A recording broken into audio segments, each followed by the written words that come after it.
أعوذ بالله من الشيطان الرجيم. بسم الله الرحمن الرحيم. الرحمن علم القرآن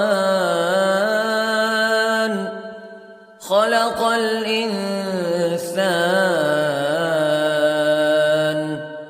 علمه البيان.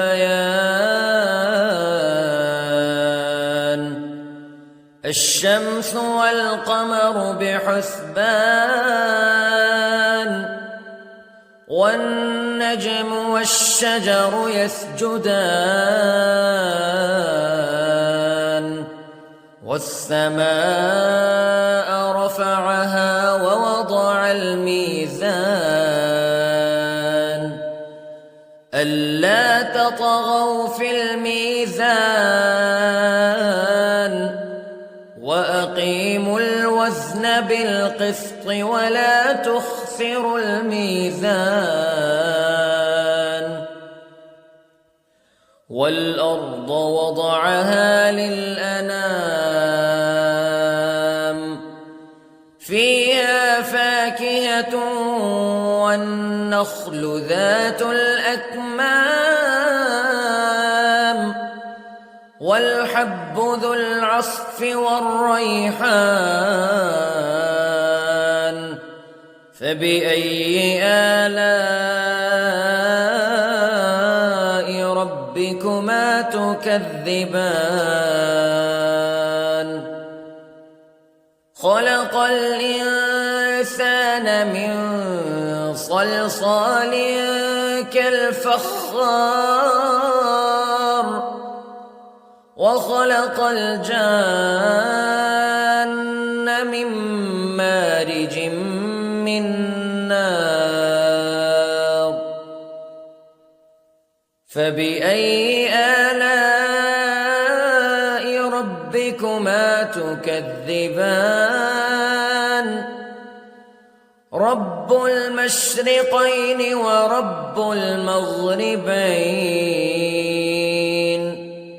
فبأي آلاء ربكما تكذبان. مرج البحرين يلتقيان بينهما برزخ لا يبغيان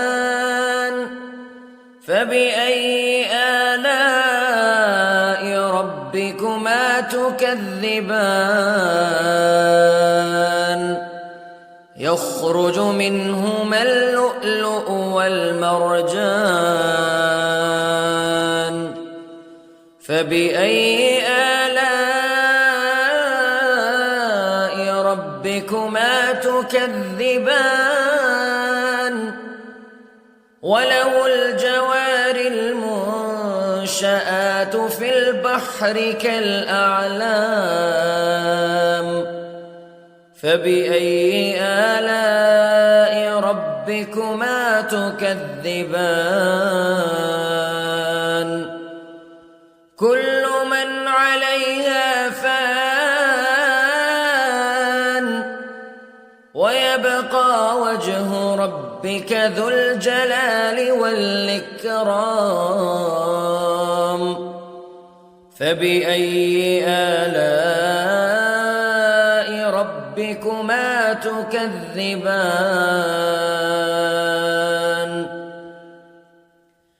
يسأله من في السماوات والأرض كل يوم هو في شأن فبأي آلاء ربكما تكذبان. سنفرغ لكم أيها الثقلان فبأي آلاء ربكما تكذبان.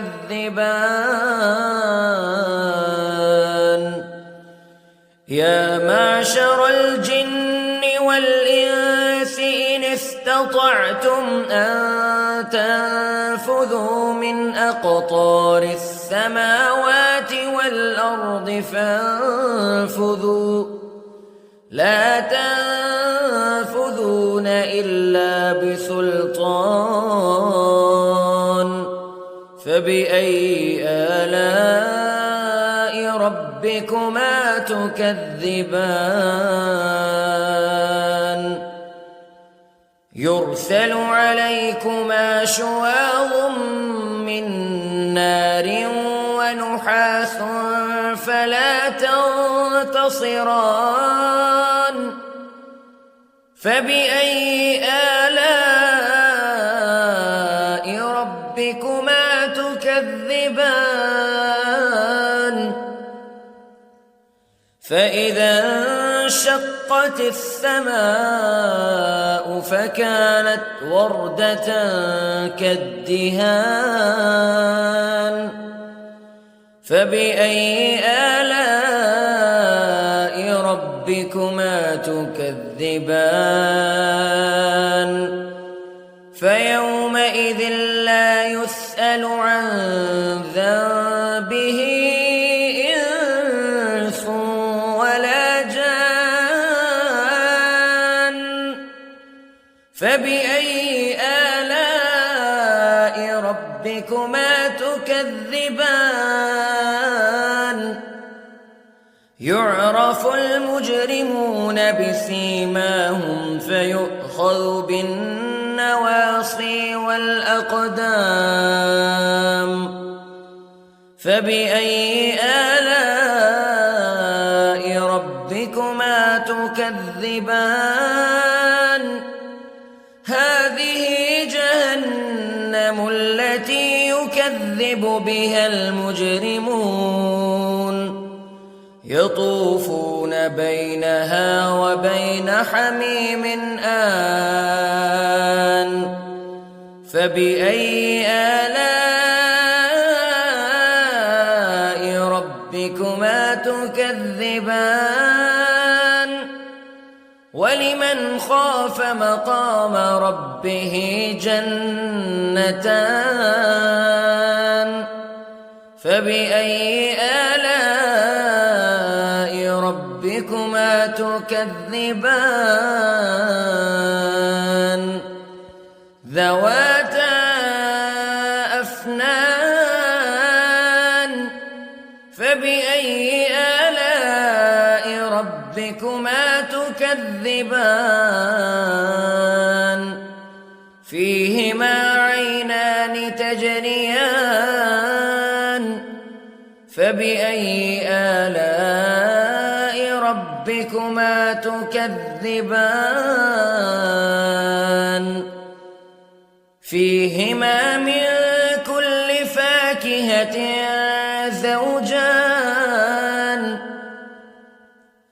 فبأي آلاء ربكما تكذبان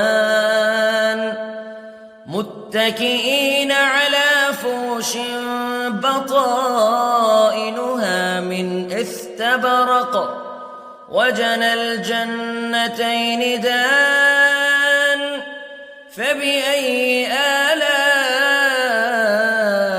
ربكما تكذبان فيهن قاصرات الطرف لم يطمثهن إنس قبلهم ولا جان فبأي آلاء ربكما تكذبان كأنهن الياقوت والمرجان فبأي آلاء ربكما تكذبان هل جزاء الإحسان إلا الإحسان فبأي آلاء ربكما تكذبان ومن دونهما جنتان فبأي آلاء ربكما تكذبان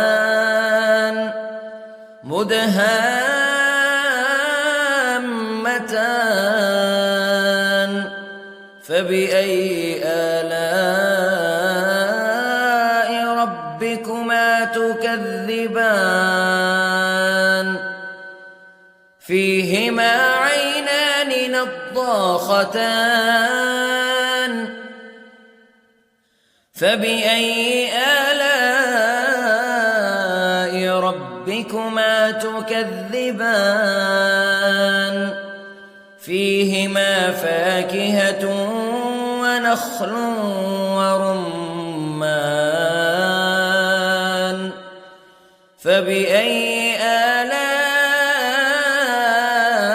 ربكما تكذبان فيهن خيرات حسان